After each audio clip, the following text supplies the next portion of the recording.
बहुत ज़्यादा सर। और हमें इंसाफ चाहिए दोनों बच्चों के लिए। हम आप लोगों से दरख्वास्त करते हैं, हमारे बच्चे के लिए इंसाफ चाहिए।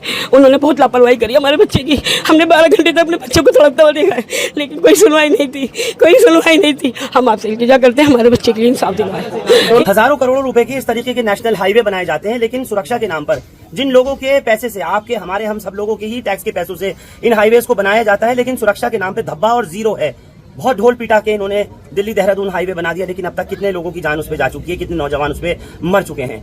मेरी मौजूदगी इस वक्त नॉर्थ ईस्ट दिल्ली के थाना शास्त्री पार्क के बाहर है और मैं आपको दिखा दूं, ये वही टाटा टियागो कार है जिसका कल दिल्ली देहरादून एक्सप्रेस वे पर उस्मानपुर की तरफ से गीता कॉलोनी की तरफ आते टाइम में टायर फटा था। ये टायर फटा आपको दिखाई दे रहा है। इस कार के मालिक ने जो सबसे बड़ी गलती की, वो इस गाड़ी को उसने राइट साइड पर, कहाँ, राइट साइड पर सीधे हाथ की तरफ लगा दिया। यानी जो रास्ता जाने वाला है वहाँ अगर टायर फटा था तो सबसे पहले तो उसको साइड करता, साइड नहीं किया, सीधे हाथ की तरफ लगा दिया। और उस वक्त में एक स्पोर्ट्स मोटरसाइकिल KTM पर 2 यार सवार, एक सैयद अमान चूड़ीवालान का रहने वाला और दूसरा फैज़ यहीं सीलमपुर का रहने वाला, दोनों की दर्दनाक मौत हुई इस कार की वजह से। ये टायर फटे हुए इसके वहाँ उसने खड़े कर दिया और आप देखिए तो इसके अंदर जो KTM मोटरसाइकिल है उसके तमाम ये टूटे हुए, क्योंकि वो पीछे से आकर के इसमें ज़बरदस्त तरीके से भिड़ंत उसकी हो गई और ये घुस गई। DL5CU3118 ये है टाटा टियागो कार का नंबर जो उस वक्त में वहाँ खड़ी हुई थी और दोनों ही नौजवानों की ज़िंदगियाँ ख़त्म हो गई, दोनों जानें जाबहक हो गई इस दिल्ली देहरादून फ्लाईओवर पर इस कार की वजह से। फिलहाल पुलिस ने इसको जब्त कर लिया है और हैरानी इस बात की है कि इस कार का जो टायर बस्ट हुआ था वो सुबह के बताया गया 9 बजकर कुछ मिनट पर हुआ, लेकिन उसके बाद में लगातार जो उसका ड्राइवर है वो कॉल करता रहा। उसने national highway authority of India यानी NHAI वाले को कॉल किया, उसने जो प्राइवेट क्रेन कंपनीज हैं उनको कॉल किया, यहाँ तक कि 2 कंपनियों ने उससे एडवांस पेटीएम से पैसे भी मंगा लिए कि हम तभी आएंगे, तब भी नहीं आए। 4 घंटे 5 घंटे तक ये गाड़ी खड़ी रही उसी दिल्ली देहरादून फ्लाईओवर पर और नतीजा ये हुआ 2 लड़के चूड़ीवालान का अमान और चौहान बांगड़ इलाके का सीलमपुर का रहने वाला फैज़, दोनों इस दर्दनाक हादसे में ख़त्म हो गए, उनकी जानें चली गई। जो खुशबुएं हैं, ये एहसास है, नजरों से उछल मगर रवैयों में बेपनाह उतर आती है, रूह की गहराइयों में समा जाती है। ये वही खुशबुएं हैं जो एहसास बनकर हमें खुद से रूबरू कराती हैं। क्या है ये रूह को छूती खुशबुएं? महज एक ख्याल, शायद एक एहसास। जमजम परफ्यूमर्स में से एक के परिवार वाले सैयद अमान के मेरे साथ में मौजूद हैं, उसके भाई भी और उसके वालिद भी हैं। ऐसा हुआ था कि सुबह 9 बजे इस कार पे PCR कॉल हुई थी, क्योंकि जिसके एक्सीडेंट हुआ था सुबह 9 बजे वो हमारे साथ थाने में था रात को। उसने हमें बताया था कि सुबह मेरा एक्सीडेंट हुआ था। मैंने on the spot PCR call करी थी, लेकिन PCR वहाँ पे आई नहीं थी। 9 बजे कॉल हुई थी 10 बजे के टाइम पे, लेकिन 11, 12, 1, 2 बजे तक गाड़ी नहीं हटी थी वहाँ से। और उसके बाद जिसकी कार थी उसका इंटरव्यू लिया था मीडिया वालों ने, तो उसने ये बात बोली थी कि मेरा 9 बजे टायर फटे थे यहाँ पे। 9 बजे से उसने बाकायदा कॉल दिखाई है अपने फ़ोन में कि मैंने इतनी कॉल्स करी है NHAI को, कोई कह रहा है कि हमारी सर्विस नहीं है अभी, कोई कह रहा है हमें एडवांस नहीं मिला। जिस वक्त गाड़ी वो खराब हुई है और आप बता रहे हो कि उसने कॉल कर रखी थी, तो उस वक्त से लेकर के PCR की कॉल होने तक वो क्या टाइम था जो आप बता रहे हो कि उसने कॉल किया हुआ था? सुबह 10 बजे के टाइम उस पर PCR कॉल थी जो फर्स्ट एक्सीडेंट हुआ था उस कार से, और जो कार का एक्सीडेंट हुआ था वो सुबह 9 बजे का बता रहा है कार का जो ओनर है। उसने 9 बजे से लेके फ़ोन करने चालू करे थे NHAI को, लेकिन कोई रिस्पॉन्स नहीं मिला था उसमें। NHAI की साइड से 2-3 लोगों ने उससे बात करी थी, कोई बोल रहा है कि हम दूर हैं अभी, हम आपके पास अभी आ रहे हैं, थोड़ी देर में आ रहे हैं। फिर तीसरे बंदे को उसने फ़ोन करा तो तीसरे बंदे ने ये बात बोली कि मुझे एडवांस नहीं मिला, इसलिए मैं नहीं आ रहा। 0 पुश्ते से ऊपर चढ़े थे गीता कॉलोनी वाले फ्लाईओवर से नीचे उतरने के लिए, क्योंकि नीचे कावड़ वगैरह चल रही थी तो नीचे पूरा जाम हो रखा था। तो ये हाईवे पे से चढ़ा था कि मेरा जाम कट जाएगा तो मैं आराम से पहुंच जाऊंगा टाइम से। तो ये जैसे ही 0 पुश्ते से ऊपर चढ़े तो बीच में यहाँ पे बस चल रही थी और इधर की साइड रास्ता खाली था। लेफ्ट से गाड़ी ओवरटेक नहीं करता बाइक वाला कोई भी, राइट साइड से ओवरटेक करी जाती है बाइक हो या कार हो। तो मेरे भाई ने राइट साइड से जैसे अपनी बाइक ओवरटेक करी तो वो एकदम से ब्लाइंड स्पॉट बन गया। राइट साइड में ऑलरेडी वो कार क्रैश कार खड़ी हुई थी जो सुबह 9 बजे से खड़ी हुई थी। उसका इनको पता ही नहीं था, इनको पता नहीं था क्योंकि वो एक ब्लाइंड स्पॉट था। अब उसने राइट साइड से ओवरटेक करा, हेलमेट वगैरह सब लगा रखे थे और राइट साइड चल रहा था, रॉन्ग साइड कोई नहीं था गाड़ी पे। तो वो जैसे ही उसने राइट से ओवरटेक करा वो सीधा गाड़ी खड़ी हुई थी जो 9 बजे से खड़ी हुई थी, जिस पे कंप्लेन हो रखी थी NHAI पे, कोई रिस्पॉन्स नहीं आया था वहाँ से। तो वो उससे गाड़ी से जाके क्रैश हुआ। मेरा जो भाई था उसकी ऑन द स्पॉट वहीं पे डेथ हो गई क्योंकि उसके इंटरनल ब्लीडिंग की वजह से। और जो उसका एक फ्रेंड बैठा हुआ था पीछे की साइड, फैज़ नाम का, वो हमारा फैमिली फ्रेंड भी है, उसका फ्रेंड भी है बचपन का। फैज़ जो था उसका जैसे ही क्रैश हुआ इम्पैक्ट इतना तेज़ था कि वो पीछे से उड़ के कार की रेलिंग पे जाके टकराया पीछे की साइड से, तो वो शीशा वगैरह सब फूट गया, उसके सर सर पे चोट लगी थी।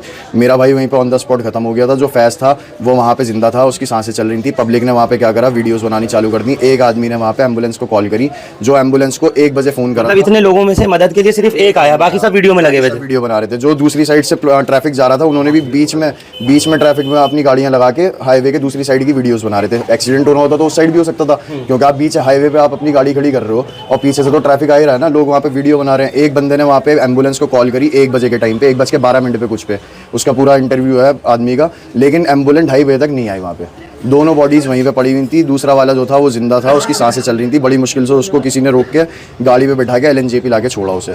हमें जब तक कुछ नहीं पता था, हम अपने भाई को फ़ोन कर रहे थे दोपहर के 12 बजे से, उसका फ़ोन नहीं लग रहा था। उसका मोबाइल वगैरह सब इसके पास ही था? कुछ नहीं मिला, ना फ़ोन मिले उसका। मौके से मोबाइल भी किसी ने गायब कर दिया? ना फ़ोन मिला, मेरे भाई का भी, अमान का भी फ़ोन नहीं मिला, फैज़ का भी फ़ोन नहीं मिला, किसी का भी।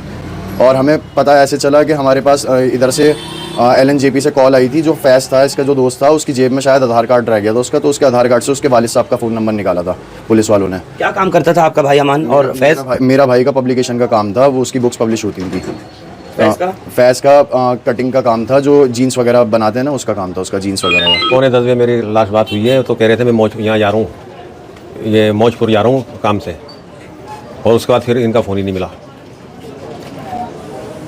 पुलिस ये कह रही है कि ये हमारी तरफ से कोई डील नहीं थी, ये NHI वालों पर है। नहीं, पूरी लापरवाही नहीं की है, पूरी लापरवाही पुलिस वालों की है। किस तरह से? जब उन्होंने कॉल कर रहे थे तो गाड़ी क्यों नहीं हटवाई?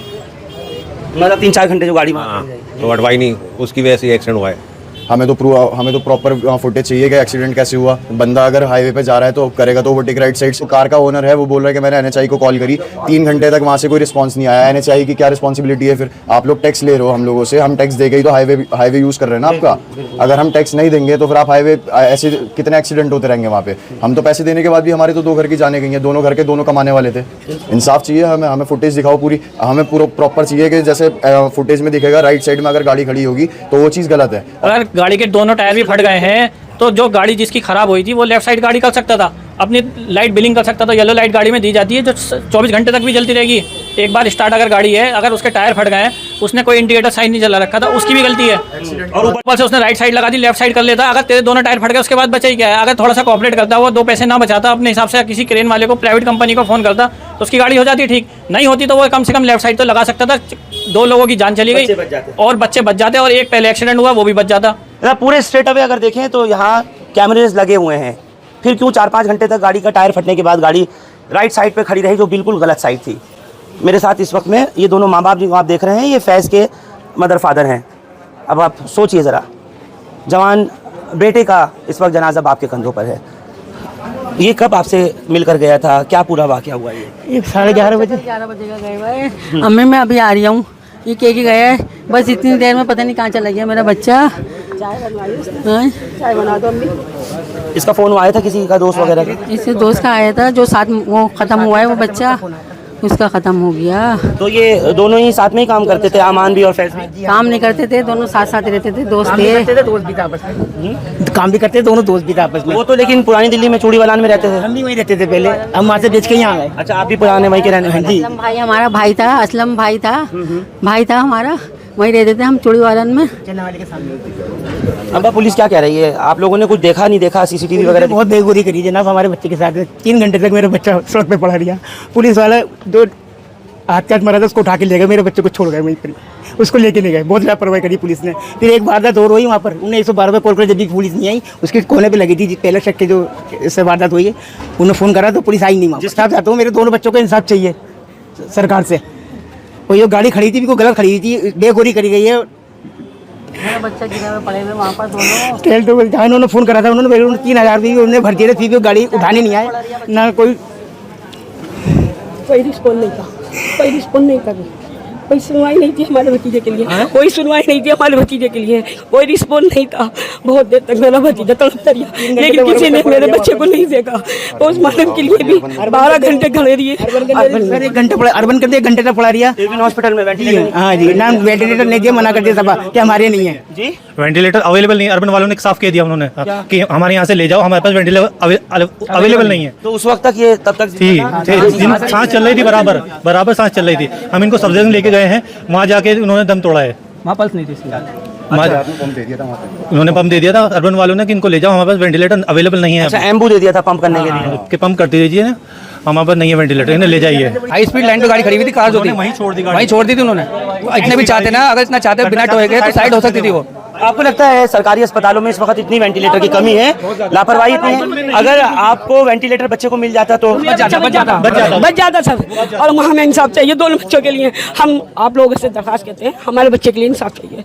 उन्होंने बहुत लापरवाही करी हमारे बच्चे की। हमने 12 घंटे तक अपने बच्चे को तड़पता हुआ देखा है, लेकिन कोई सुनवाई नहीं थी, कोई सुनवाई नहीं थी। हम आपसे इल्तिजा करते हैं, हमारे बच्चे के लिए इंसाफ दिलवाएं। ये मेरे भाई है, वो मेरी भाभी है, यही बात है। हमें इंसाफ चाहिए और आपसे हमें वीडियो बनाते रहे, मैंने सुना। और एम्बुलेंस भी बहुत नहीं आई, एम्बुलेंस ही नहीं आई वहाँ पर। 2 घंटे बाद एम्बुलेंस आई है, वारदात की जगह पे 2 घंटे बाद। वहाँ जो लोग गुजर रहे थे, क्योंकि दिल्ली देहरादून में वो वीडियो बना रहे थे भाई। एक शख्स मिले थे जिन्होंने उसको प्राइवेट गाड़ी रोकी, उसमें फेस को बिठाया और भेजा था वहाँ से। बहरहाल दोनों ही परिवारों में कितना बड़ा ये गम का, इतना सदमे का ये मामला सामने आया, ये सानहा आया कि बस इसकी कोई भरपाई नहीं है। लेकिन जिस तरीके से अस्पताल में जान बच सकती थी, फैज़ बच सकता था अगर उसको वक्त पर वेंटिलेटर मिल जाता। यहाँ से लोगों ने दिल्ली देहरादून वाला जो फ्लाईओवर है, ये गीता कॉलोनी की तरफ जा रहे थे, पहले लोग देख करके एक उसकी भी लाश को, जो मौके पर ही जिसने दम तोड़ा, अमान जिसकी अपनी KTM बाइक थी, चूड़ीवालान का जो रहने वाला है, लोग उसके भी वीडियो बनाते रहे और ये तड़प रहा था वहाँ। उस वक्त इसका दम नहीं टूटा था, उस टाइम में इसकी भी लोग वीडियो बनाते रहे फैज़ की। इतने किसी ने हिमाकत नहीं की कि कितनी जल्दी से लेकर के इसको अस्पताल पहुंचते। लेकिन जब अस्पताल गए तो वहाँ वेंटिलेटर की ज़रूरत थी, वेंटिलेटर अवेलेबल नहीं था। ये सरकारी अस्पतालों का हाल है, जो व्यवस्था जो है वो चरमरा चुकी है। हजारों करोड़ों रुपए के इस तरीके के नेशनल हाईवे बनाए जाते हैं, लेकिन सुरक्षा के नाम पर जिन लोगों के पैसे से, आपके, हमारे, हम सब लोगों के ही टैक्स के पैसों से इन हाईवेज को बनाया जाता है, लेकिन सुरक्षा के नाम पे धब्बा और जीरो है। बहुत ढोल पीटा के इन्होंने दिल्ली देहरादून हाईवे बना दिया, लेकिन अब तक कितने लोगों की जान उस पर जा चुकी है, कितने नौजवान उस पर मर चुके हैं। और सोचिए कि एक्सीडेंट होने के इतने घंटे तक भी, टायर फटने के बाद उस गाड़ी के, वो गाड़ी वहां से 4-5 घंटे तक नहीं हटी, राइट साइड पर, गलत साइड पर खड़ी रही। नतीजा यही हुआ कि 2 जिंदगियों को इसने ले लिया। मैं फिर अपील करता हूं, एक तो इन दोनों परिवारों के साथ, फैज़ के भी और अमान के परिवारों के साथ इंसाफ होना चाहिए, पता लगना चाहिए और CCTV फुटेज सामने आनी चाहिए कि आखिर इस पूरे हादसे की वजह क्या थी। क्योंकि एक बस भी बताई गई कि वो वहां से गुजर रही थी, किसी तरीके से अपने को बचाने के लिए इन बच्चों ने जैसे ही गाड़ी को आगे भगाया है, तभी ये गाड़ी खड़ी हुई, टायर फटी हुई कार, जो टियागो टाटा कार थी, उसमें जाकर के ये घुस गए। बुजुर्ग माँ बाप हैं और तमाम परिवार वाले हैं, बस सबको यही है कि हमको इंसाफ चाहिए।